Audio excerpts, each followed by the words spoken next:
Well, hello there. It's Yvonne from Women's Fitness Adventures. Thank you for joining me. It's been a couple of weeks since I have been here in the seat, so I have lots to share. So last week I was hiking on the Great Ocean Road, one of our, well, it was our very first fitness adventure back 13 years ago, and it was also probably my 11th time. And you know how people say, oh, I can't remember how many, I literally forgot. I've never experienced that till this time. So there are lots of things I want to share. And one of the um, most important things from that is that I'm still learning and I'm still moving. And I want to share my personal experiences of hiking over the past now 13 years in capacity of Women's Fitness Adventures, about what I learn about myself, what the trail teaches me, what I observe as well, and how that can translate across to our everyday life. So if you are watching live, please go ahead and say hello. Let me know where you're watching from if you are keen to. I love always seeing and hearing those names popping up. So hello, Sandy from Toowoomba, and hello, Suzanne. I know Suzanne's in Brisbane. So lovely to have you here. And if this is your first time, please let me know. And if you are watching on replay, please go ahead and say hi. And as always, questions, comments, life experience is always welcome and always appreciated and shared on here. So I'm still moving, I'm still learning, and it is 13 years in now. As I said, it's about 10 or 11 times on the trail, that same trail. And the great thing about that trail, the Great Ocean Road Trail, roughly 100 kilometres long, is that you see how the landscape changes, but not really changes, and the significance of just consistency over time, getting results and forming out this amazing coastline, and how we can take all those nature learnings and bring them into our own life. So when I was thinking about this afternoon's topic, and it's been a couple of weeks since I've been here chatting to you, I was thinking about the things that help me to keep moving and that help me keep out on the trails. And as most of you know, I turned 60 in a couple of months' time. And when I first started Women's Fitness Adventures, I was in my mid to late 40s. So a lot has happened over those 13 years to my body. A lot has happened over those 13 years to my mind. And a lot has happened over those 13 years to that mind and body combination that goes together. So one of the things I have, and I'm going to jump all over the place, so please just jump in and share those experiences. But one of the things I have been reading lately was, some of you may have heard me say that, if I could go back to another period in time, it would be to the 1970s or 1980s, a time where we didn't have our devices, where when you clocked off, you were off. When you're a kid, you just ran out into the street and you played, and mum said, come back before dark, or you came back when you were hungry. And I've been reading some, articles and stories about nostalgia and why we want to go back to those times or think we want to go back to those times where it seemed a lot simpler. And one of those is right now, 2026. And if we think back to 100 years ago, to 1926, when none of us were here, clearly, but it was a time of change as well. And I feel at times, and I don't know if you do, but please share, where right now it's a really challenging world, and I sometimes feel like I'm sitting in the white water, that there are these rapids and whirlpools and things swirling all around me, and sometimes I feel that I have it under control and I can manage it, and at other times I think that I'm just caught in this whirlpool and I'm spinning out of control. And then other times I think, well, I just have to sit in here, hold tight, and ride the rapids till I get to the smaller pool. And that the article was saying that when we feel that we're in this space of churning and swelling and turning, that we long for nostalgia, because it's quite a painful place to sit where we are right now. Now, I don't know if you relate to that or not, but one thing I do know is that when I get out on the trail, all of that seems to kind of go away. And a couple of the reasons for that is, well, A, you're not on your phone as much, you're not getting those distractions, people know that you're out, you're contactable, but you're not contactable. But there is something, and as we hiked along the Great Ocean Road, we all said this, there is something quite, um, our key word at the end of the day when we asked everyone last week, what did they love most about the day? What was the highlight of the day? And it was the rhythm of the sound. And we had the beautiful ocean, pounding against the coastline. We had the bird song. We had quite a lot of wind. So we had wind rustling in the trees. And at times, not all times, but enough times, we had rain as well, pattering on our jackets or, coming in at night when we're in our houses, and lashing at the windows. So it was that rhythm. And, one of the things that helps us when we're hiking to feel more grounded is, Mother Nature doing what she does. And so for all of us, our highlight was not only the rhythm, but looking out at the ocean and just seeing the rhythm of the ebb and the flow of the ocean, which then led us to our stories and our conversations on the trail, which were never really very far from hiking is like life. And we say that, and I'm not the person I was 13 years ago. I'm not the same physical person I was 13 years ago. I like to think I'm stronger and maybe I'm fitter, but a different kind of fitter than I was 13 years ago. But one thing I know for sure is that if I had of said to, one thing, I mean, as I said, I'm going to jump all over the place. One thing that um, we're told as kids that for most of us, when we get sick, don't worry, you'll get over it, you'll be fine. And that is generally for most of us as a kid.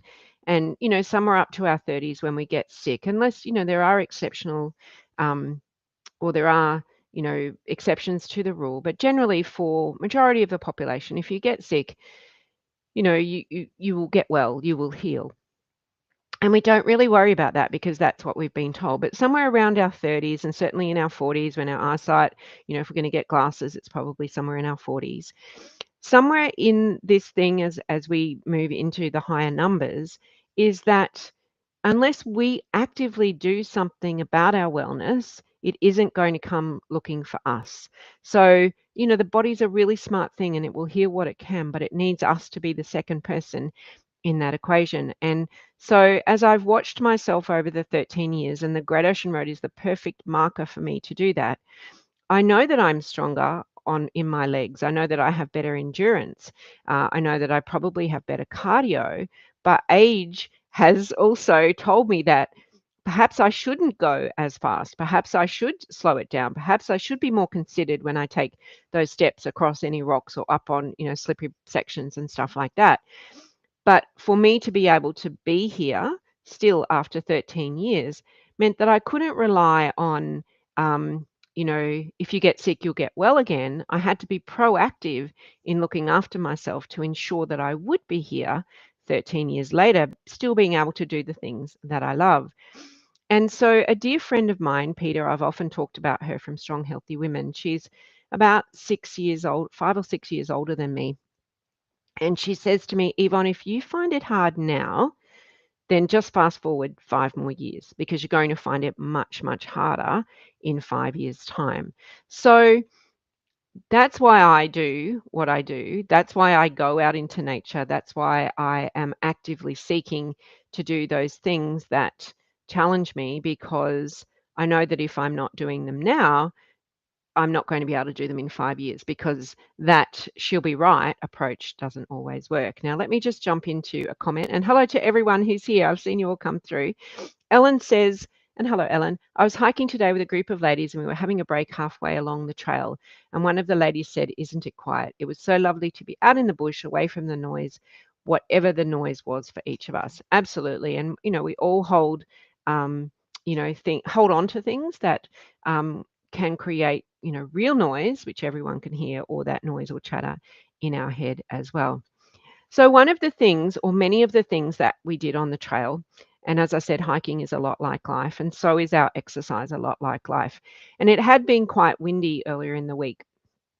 So we came across a whole lot of trees and logs and stuff that we had to climb over or climb through or go under. And the great thing was that we had all done our trail fit training or equivalent, or step fit training or equivalent of that, with us or with our personal trainers or in the gym.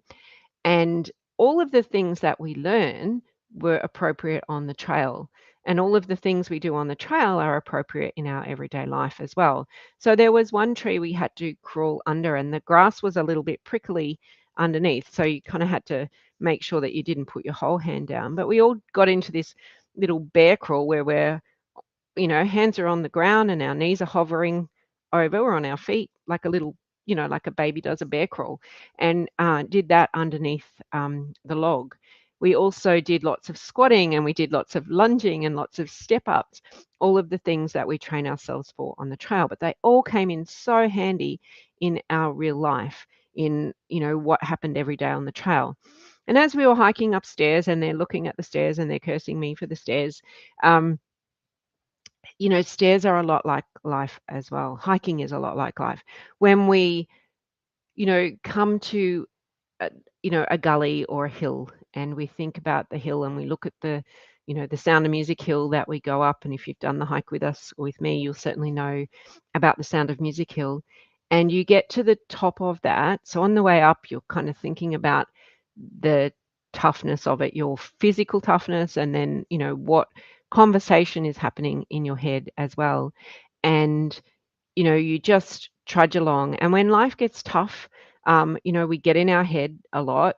We tend to, just like a hill, put one foot in front of the other to get ourselves, out of the valley and into, or onto the peak or onto the summit. So when you get onto the summit, you should stop and look around and really appreciate what it was that got you there.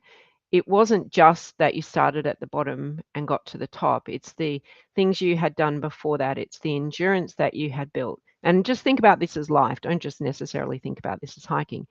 It's the endurance that you had built. It is the mental toughness that you had built. It is the resilience that you had built to things that had come before. And a few weeks ago, I spoke about capability and I spoke about confidence. And a couple of the ladies on the trail with us last week commented on the capability and confidence, because we are all capable. We've all walked that same street or hill before, metaphorically, but just having the confidence to put one foot in front of the other to get to the top.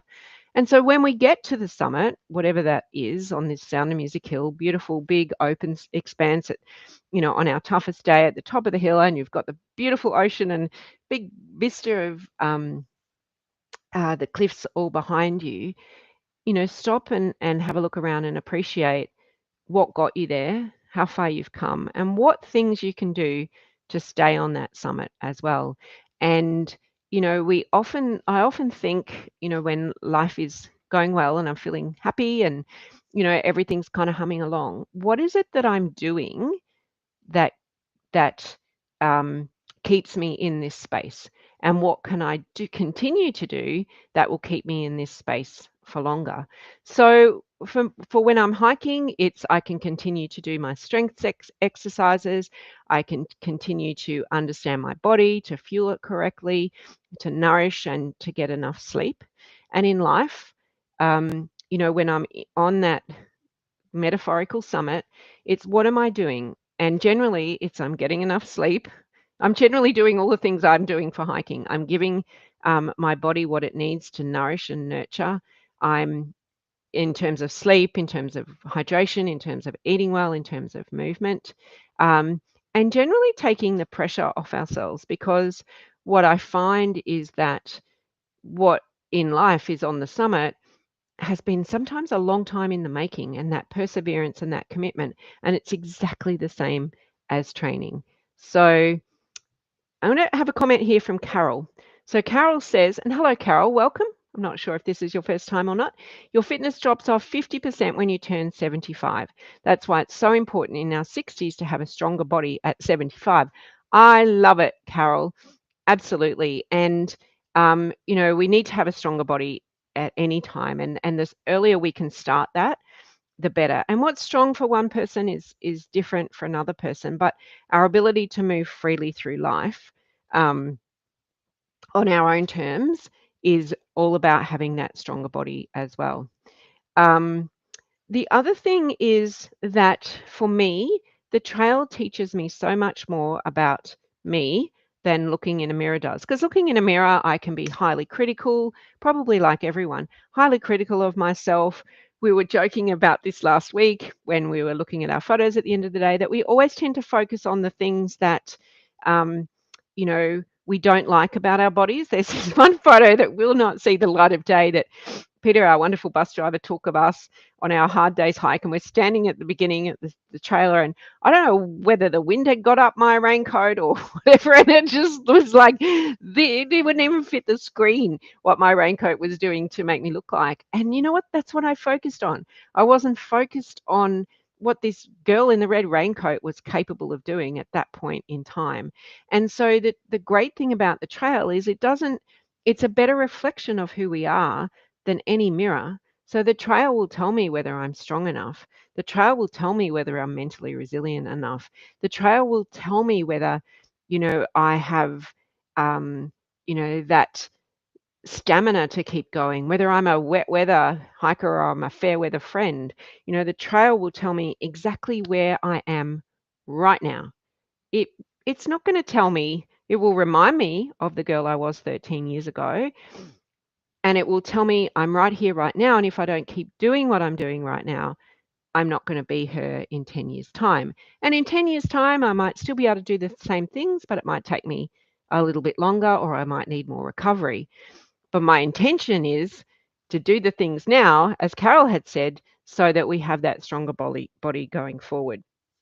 So the other thing on the trail that I found was we had a really, there's this stretch of beach there, and I won't say which, or stretch of hike, because for those who want to come next year, we'll be releasing that adventure soon. Um, is we got hit with rain. We got absolutely slammed with rain for this, 45-minute section, and we all had our gear on, so it wasn't a problem. And everyone said at the end of the day how exhilarating and adventurous that part of the day was. But it's the things that go through your mind at that point in time as well, and how you look at things. And that's exactly the same as life. And you can be there, trudging along, feeling like Shackleton in the Antarctic, and this is miserable, I can't do this, I can't bear this.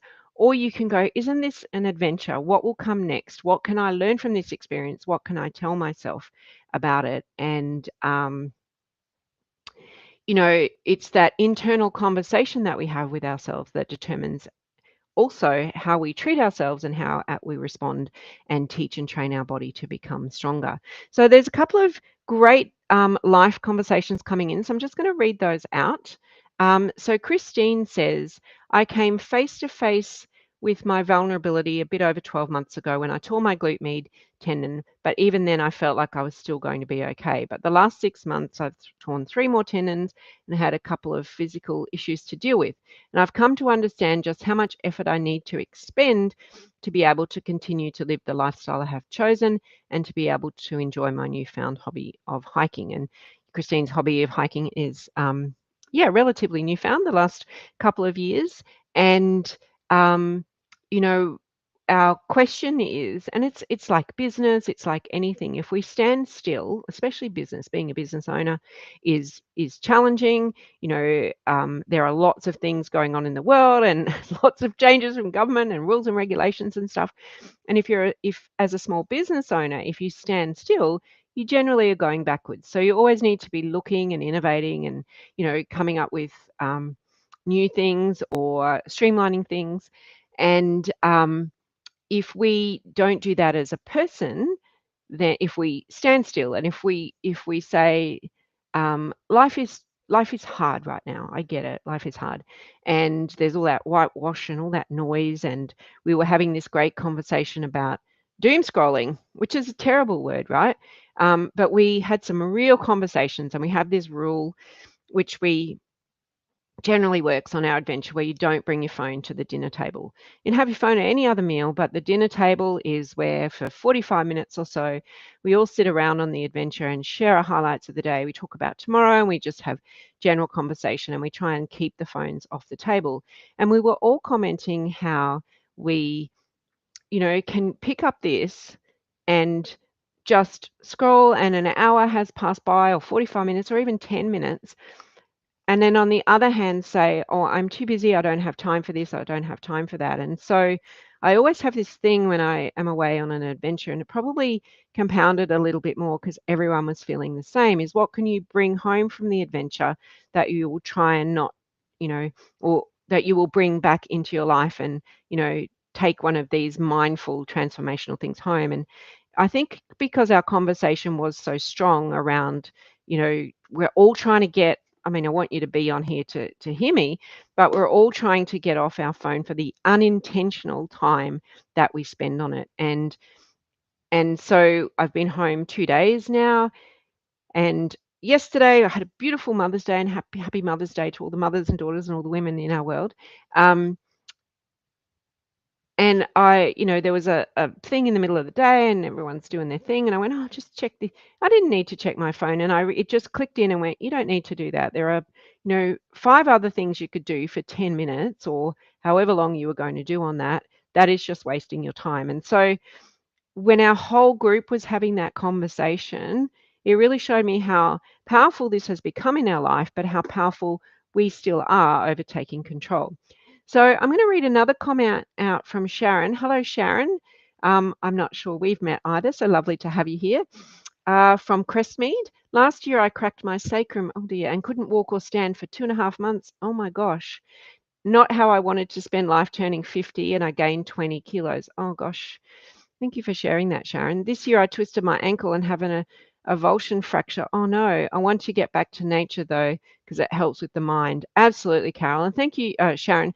Thank you for sharing that story. That is, a series of unfortunate things that have really happened to you. Well, hopefully um, fracture will heal quite quickly, and that you can get back out to nature, and Mother Nature will give you what you'll need, even just sometimes sitting out on our backyard, on our back veranda or back porch, and letting the sound without this, just wrap its arms, or if you're able to drive, going and having a look at water or somewhere like that. But we do hope, Sharon, when you're healed, that, or even when you're not healed, that you keep tuning in and that we get to meet you soon. Carol says, I have run many Great Ocean Road marathons. Can't do that anymore because I had a heart attack, and I'm about 70, but I'm mentally tough at Great Ocean Road and training for it. Yeah, awesome. And Nerida said, when hiking hills, I feel the mindset of strength and persistence carries over in my daily life. Yep. Oh, thank you, Sharon. Doing much better. That's awesome. And, one of the things I say to everyone who comes on an adventure with us, whether that is your very first adventure, as in, which could be introductory, it could be harder than that, depending where you are, is that, when we look back at where we were and where we are now, that's what we should be most proud of. It's not about the showing up, and our boot shot that we take at the end of every adventure. That boot shot is really important to me as a leader, because that boot shot is not just about the feet of the women and their boots who got to the end point of the hike.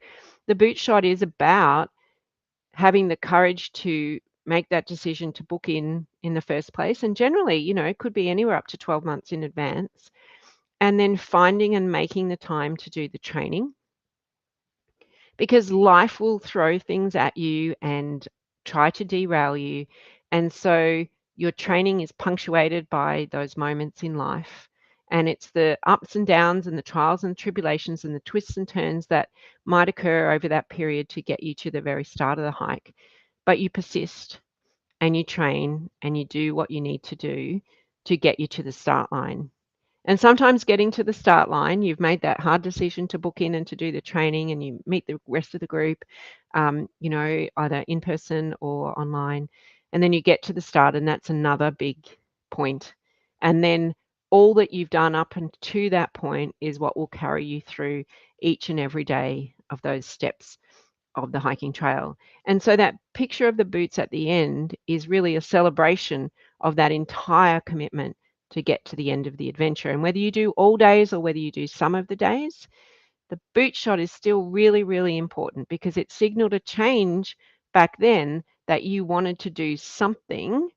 And from all the women that I talk to, thousands and thousands of women over 2 decades, is that we all might want that change for friendship. We all might that want that change for that nostalgia of something before, or that space for us when our kids have moved away, or our work changes, or our partner's life changes, or whatever it might be. That boot shot is a reflection of every single decision you've made to get yourself to that point. Yeah, baby steps, that's it. And Christine says she's replying to Sharon. You have choices. Do what you need to do to get better, which sounds like you are, or give up. Christine, this is such music to my ears. This is not an option for me or you. We can do this. Christine, give you a round of applause. So the other thing is, when you're out on the trail, there's plenty of space to be, in a group and having conversation. And there's also plenty of space to be in your own mind and figuring things out. And the conversations, sometimes we try and force ourselves as we're walking along to come to some decisions or to go into some deep thinking. But what I've found is, for me, over the years on the trail, is I said to someone very dear to me maybe a year ago.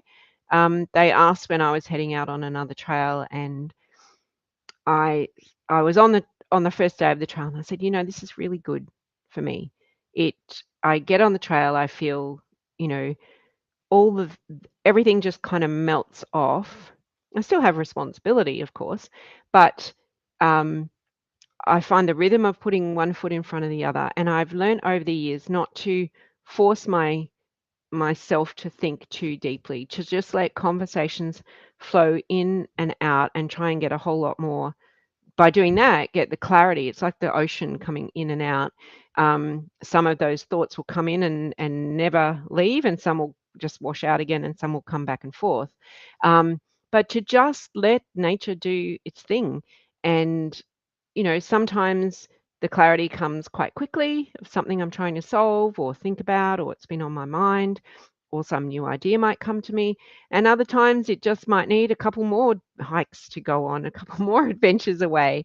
Um, but I've been learning that about myself as well. And I think that unless we can give ourselves some space to do that, forcing, for a long time I've been thinking about what I don't want, not what I actually want. And I think time on the trail will give you the opportunity to think about what you do want. So my husband and I were chatting the other day about, we were talking about this, and we were also talking about what the future might bring in terms of technology, and where, in 30 years' time, what life would look like in terms of society and stuff.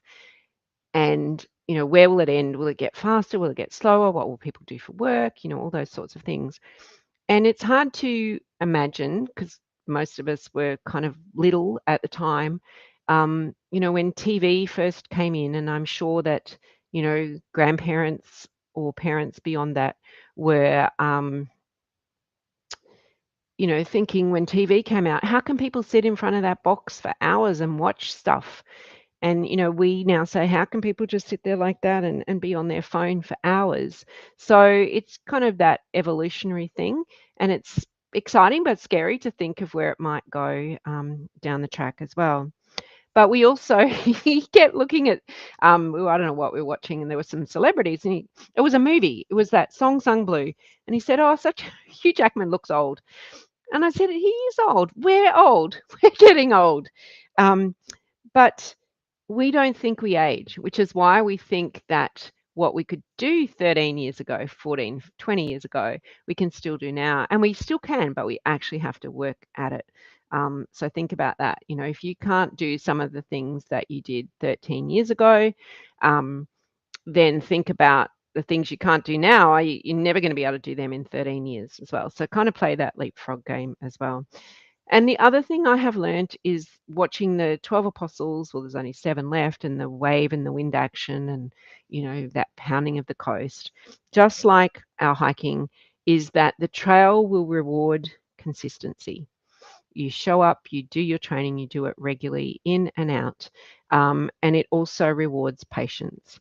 So, allow time, allow consistency. I have said this for 13 years. Um, and it just keeps reminding me every single time I do that trail that those who are patient with their training, those who are consistent with their training, you don't have to go hard, you don't have to go fast, you just have to show up and keep putting in the effort, keep following the plans, and the trail will reward you. So, the closing note I want to leave you with, as we discussed on the trail, was hiking is so much like life. And when we get to a hill on a trail, we keep going. And when we get to a hill or a challenging part in life, we keep going as well. We don't often know where, sometimes on a trail, we've probably got a better idea where it's going to lead. But in life, we often don't know where the challenging parts are going to lead us to. But if we keep showing up with consistency, sometimes it may not seem like fun. Sometimes it just might be hard slog. But with our training on the trail, we've been here before, we've done those hard bits before.